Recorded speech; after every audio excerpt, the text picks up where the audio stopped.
Stop everything you're doing and pay attention for a moment. What if I told you that what you believe about death isn't the full story? What if there's an ancient text that explains what happens after we die, not as a theory or guess, but as a detailed guide? This isn't just a book about endings, it's about choices, awareness, and the possibility of freedom. But there's a catch. If you miss the chance it offers, the consequences could be endless. If you follow its wisdom, though, it could change everything, both in this life and beyond. The Tibetan Book of the Dead has been around for over 1,000 years. It isn't just some religious text, it's more like a map. It describes, step by step, what happens when life slips away, showing how consciousness moves through stages that lead to liberation or rebirth. What makes this so unique is that it doesn't focus on judgment from an outside force or punishment for your actions. Instead, it says that everything you encounter after death comes from within you, your thoughts, your emotions, even your fears. The power is entirely in your hands. What's fascinating is how these ideas line up with what people today describe in near-death experiences. Stories of bright lights, overwhelming feelings of peace, and encounters with beings they can't explain sound almost identical to what this book talks about. It's not just spiritual. These patterns are showing up in modern studies, bridging the gap between ancient teachings and today's science. And it's not just Tibetan culture that tried to understand what happens after death. Think about how the Egyptians wrote guides to help souls find their way through the afterlife, or how Greek myths described souls crossing into the underworld. The need to understand this transition is something humans have always shared. But this book stands out because it doesn't rely on gods or external forces deciding your fate. It points back to your own mind, suggesting that everything you see and experience is a reflection of yourself. It's a reminder that the answers might not be out there. They might already be inside. But these stages aren't just for the dying. Tibetan Buddhism teaches that we experience similar transitions throughout our lives, and by understanding them, we can prepare ourselves not just for death, but for living with greater clarity and purpose. In the Tibetan Book of the Dead, life and death are described as a series of transitions called bardos, each offering opportunities for awareness, growth, and freedom. These stages reveal how the mind and consciousness navigate the process of death, and they provide profound insights into the nature of our existence. There are 3 major bardos, each with its own challenges and possibilities. The first bardo begins at the moment of death, often referred to as the clear light. This is described as a dazzling brilliance, a flash of pure awareness that reveals the true essence of everything. It's not an external light, but a reflection of your own consciousness at its most fundamental level. Tibetan teachings say this is a rare and fleeting opportunity for enlightenment, where the boundaries of the self dissolve, leaving only clarity and truth. Those who can recognize this light as their own essence can achieve liberation instantly, escaping the cycles of birth and death. Interestingly, modern accounts of near-death experiences echo this description. People who have been clinically dead and then revived often report encountering a bright, comforting light, accompanied by an overwhelming sense of peace and unity. While science attributes this to neurological activity, the Tibetan perspective sees it as a glimpse of the clear light, a moment when consciousness separates from the physical body and touches its purest form. The second bardo is the stage of visions, where the mind begins to confront projections of itself. This is where peaceful and wrathful deities appear, but they aren't external beings. These are manifestations of the subconscious mind, reflections of everything we carry within us, our hopes, fears, desires, and regrets. The peaceful figures represent compassion, wisdom, and clarity, while the wrathful ones embody anger, fear, and unresolved pain. Tibetan teachings say that these visions are like mirrors showing us the truth of our inner world. Modern psychology provides an intriguing lens through which to understand these experiences. Carl Jung, for example, spoke of archetypes, universal symbols and patterns that exist in the collective unconscious. Jung's theories align with the idea that the deities in the bardo are projections of our own minds. The peaceful figures reflect the best parts of ourselves, our potential for love, balance, and understanding. The wrathful ones, on the other hand, force us to confront what we've ignored or suppressed, the shadows we carry that we'd rather not face. This stage is both challenging and transformative. If you can recognize the visions as parts of your own mind, they lose their power to frighten or overwhelm. Instead, they become opportunities for growth. But for many, the intensity of these experiences is too much, and the mind retreats, moving further into illusion and confusion. The third bardo is the stage of rebirth. At this point, the physical body is gone, but consciousness remains active, drawn by unresolved emotions and karmic imprints. According to Tibetan teachings, karma isn't just about moral judgment, it's the natural result of actions and intentions. Think of it as the patterns and energy you've built up throughout life. In this bardo, these patterns guide consciousness toward a new form of existence, pulling it into the next life. From a psychological perspective, karma can also be seen as the habits and mental states we cultivate. For example, someone who spends their life nurturing kindness and awareness will naturally carry those qualities forward. Meanwhile, someone consumed by fear or anger may be drawn to circumstances that reinforce those emotions.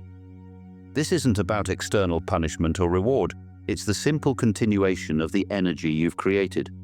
In this stage, the choices you made in life become the forces shaping your future. Tibetan teachings suggest that maintaining clarity and detachment at this point can reduce the pull of karma, allowing the possibility of a more conscious and intentional rebirth, or even liberation. For those unprepared, however, the process becomes chaotic, dictated by lingering attachments and fears. The bardos show us that death isn't a single moment, but a series of transitions that reveal the nature of consciousness. They also remind us that the habits and awareness we cultivate in life directly influence how we experience these stages. Whether we call it enlightenment, freedom, or simply understanding ourselves more deeply, the Tibetan teachings suggest that the key lies in learning to recognize the truth of our own minds. What's fascinating is how these ancient practices align with modern discoveries about the mind and consciousness. Science, too, is beginning to explore questions about the nature of awareness that mirror these teachings. Every thought, action, and intention becomes part of the training ground for what comes next. This perspective shifts how we see life. Instead of treating death as something far away or scary, it becomes a natural and meaningful part of the process. Living with this awareness not only reduces fear, but also deepens the way we experience life. It's about being fully present, aware, and intentional, so that when the time comes, we're not overwhelmed by confusion or regret. One of the core practices in this tradition is meditation on impermanence. This doesn't mean obsessing over death, but instead reflecting on the fleeting nature of everything around us. Relationships, emotions, successes, struggles, all of it is temporary. When you realize this, it changes the way you live. Suddenly, the small irritations don't feel so big. The moments of joy become more vivid. Meditation on impermanence helps you focus on what truly matters, embracing life as it happens instead of getting lost in distractions. A powerful way to integrate this understanding into daily life is through something called lucid living.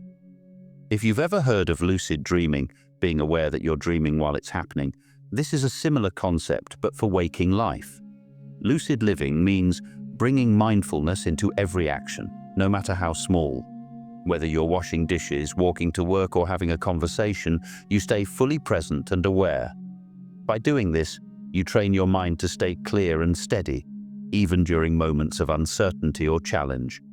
Over time, this practice makes it easier to remain calm and focused when faced with bigger transitions, including death.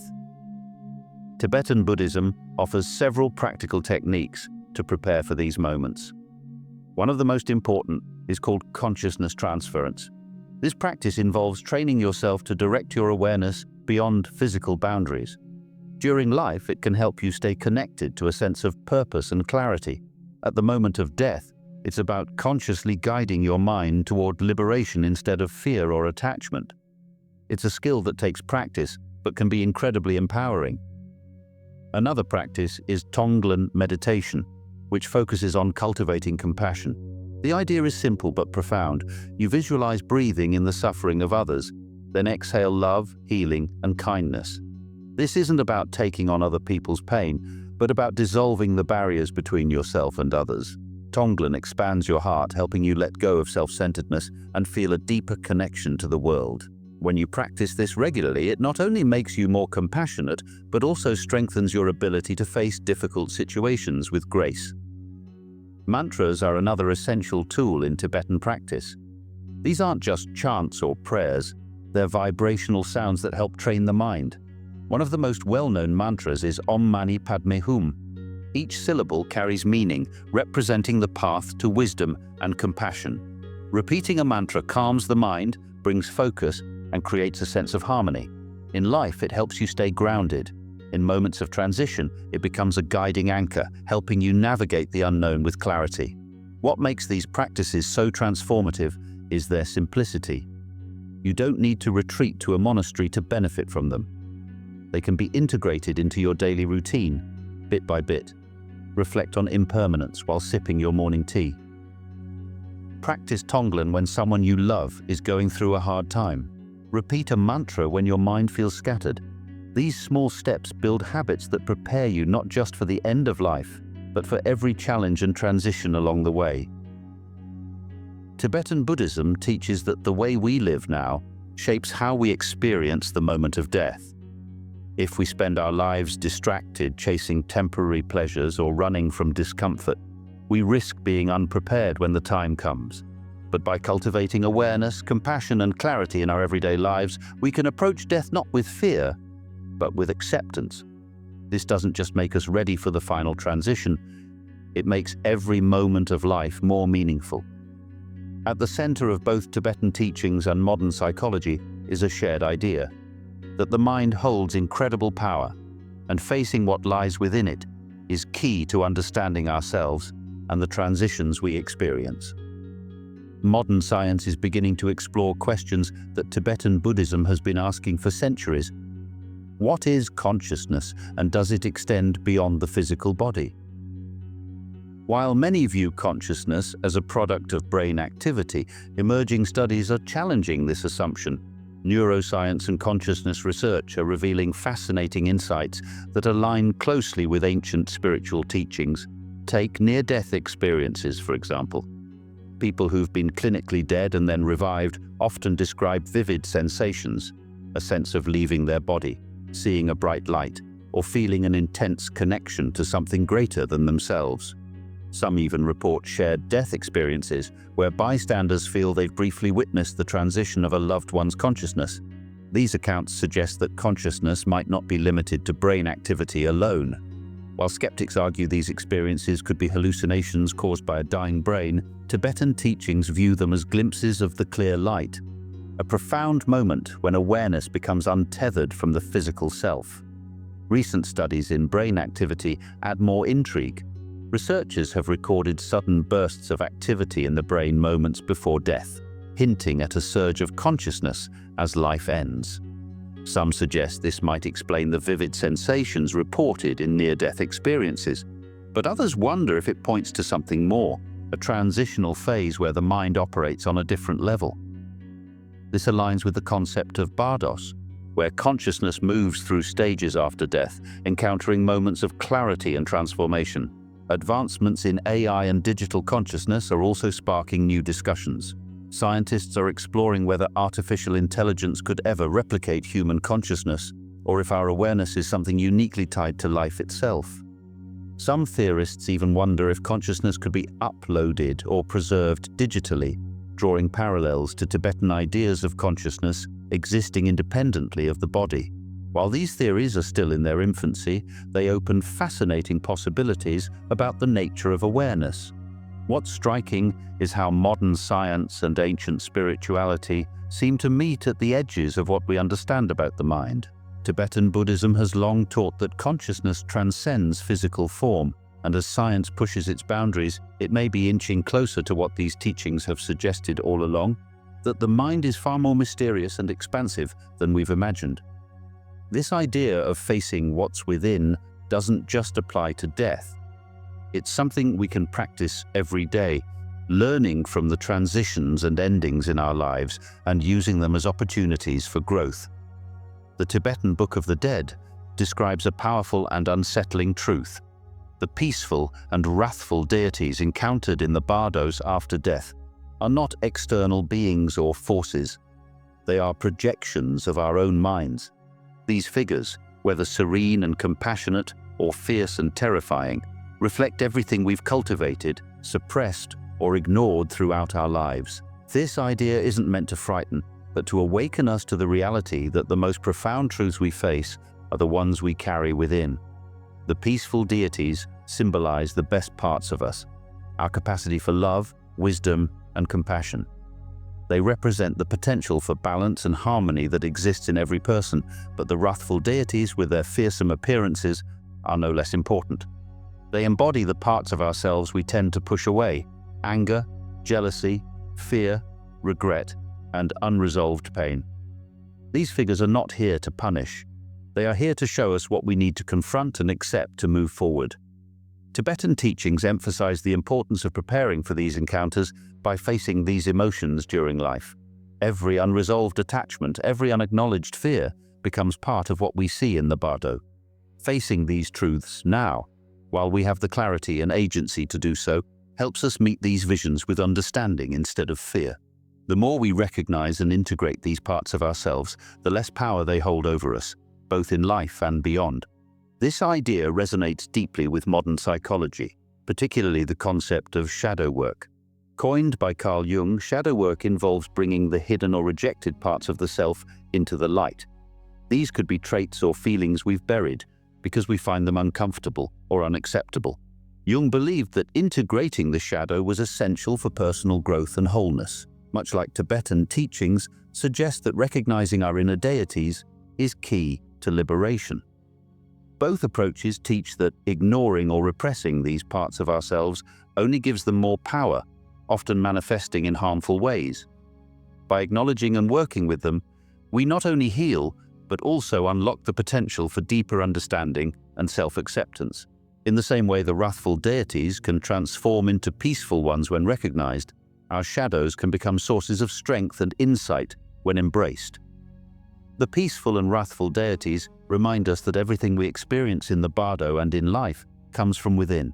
Facing these truths is not easy, but it's necessary. By preparing now, by confronting our own fears and attachments, we don't just prepare for what comes after death. We learn to live more fully, free from the weight of denial and fear. But even with this awareness, having support can make all the difference. Tibetan teachings emphasize the importance of a guide, someone who can help us navigate these moments with clarity and courage. What if we saw every ending in life not as something to fear, but as a chance to begin again? Think about it. Breakups, losing a job, or any major change can feel like a small death. But Tibetan teachings show us that these moments aren't just endings, they're transitions, much like the bardos described in the Tibetan Book of the Dead. Each one is a chance to grow, to shed old patterns, and to step into something new. Living with death in mind doesn't mean dwelling on fear or loss. It means recognizing the impermanence of everything around us and using that awareness to live more intentionally. When you know something is temporary, it becomes more meaningful. A simple way to embrace this mindset is by adopting practices that keep you grounded. Journaling, for instance, helps you reflect on the changes you're going through, turning them into opportunities for self-discovery. Gratitude rituals, on the other hand, shift your focus to the positives, even in moments of uncertainty. Tibetan Buddhism offers another perspective through the idea of micro-bardos. These are the small transitions we experience every day, like waking up in the morning, falling asleep at night, or making a difficult decision. Each of these moments mirrors the stages of the bardos, letting go of one state and moving into another. By paying attention to these small transitions, we train ourselves to face the larger ones with more clarity and grace. For example, when you wake up, it's not just the start of a new day, it's a fresh beginning. The worries of yesterday don't have to follow you.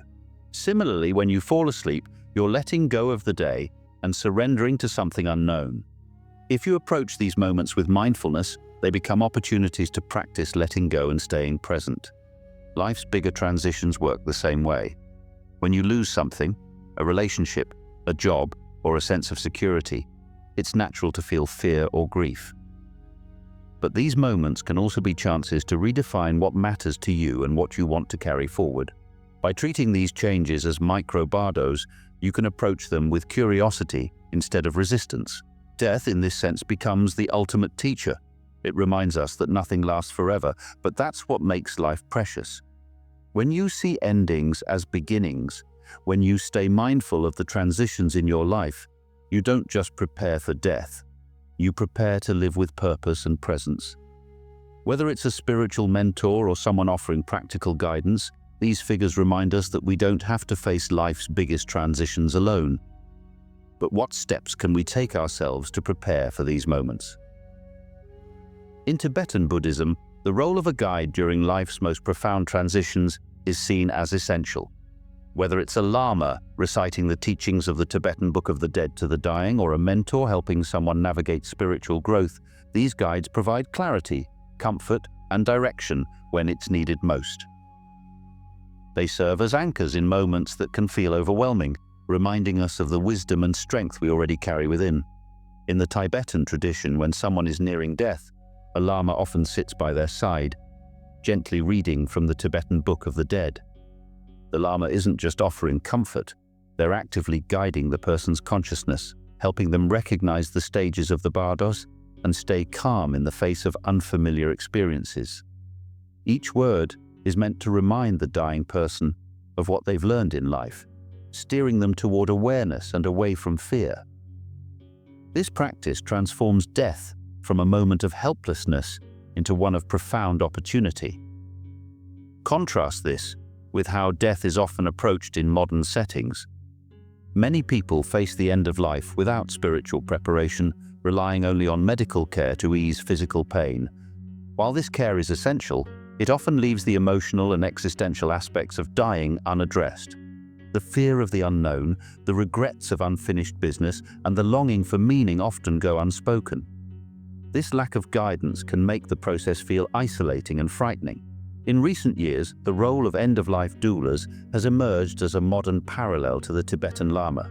These doulas provide emotional and spiritual support to the dying and their families, helping them approach the end of life with peace and intention. They create a space for open conversations about death, guide individuals through their fears, and even assist in creating rituals that honor the life lived.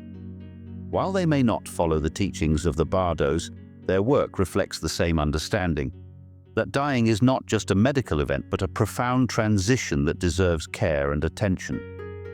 The presence of a guide, whether in the form of a lama or a doula, changes everything. It reminds us that we don't have to face life's biggest transitions alone. These guides help us stay grounded, offering a sense of calm in the midst of uncertainty. They show us that, with the right preparation and support, even something as daunting as death can be approached with clarity and courage. The practices may be simple, but their impact can be profound. As you reflect on these ideas, consider how they could transform not only the way you live, but also the way you see the world. If you're ready to approach life with a deeper sense of purpose and clarity, there are simple steps you can take to begin. Start with mindfulness meditation. Even for just a few minutes each day, find a quiet spot, focus on your breath, and let your thoughts settle. This small habit can have a profound impact on how you navigate challenges and transitions. Take time to reflect on impermanence, the idea that nothing lasts forever. This isn't about dwelling on loss, but appreciating the preciousness of each moment, whether it's a conversation with someone you care about or simply watching the sunset. Recognize its uniqueness. This mindset helps shift focus away from distractions and onto what truly matters. Consider exploring texts like the Tibetan Book of the Dead. It's more than just a guide for the end of life. It's a source of wisdom that can reshape how you live. You don't need to understand every concept right away. Approach it with curiosity and take what resonates with you to create a sense of balance and intention in your daily life. Now, think about this. How would your life change if you truly embraced death as a teacher? Would you focus more on the people you love, take risks you've been avoiding, let go of grudges or fears that weigh you down? Share your thoughts. What would embracing this perspective mean for you? As you reflect on these ideas, here's one more question to leave you with. If today were your last day, how would you live it differently? Would you approach your choices with more kindness, courage, or purpose? What fears would you release, and what wisdom would you seek? These aren't questions to fear, but opportunities to transform how you live. And if this way of thinking resonates with you, there's so much more to explore. The mysteries of consciousness, the intersections of ancient teachings and modern science, these are ideas that can challenge and inspire us in unexpected ways. Stay tuned, because the next steps on this path may surprise you. For now, let today be the beginning of a new perspective.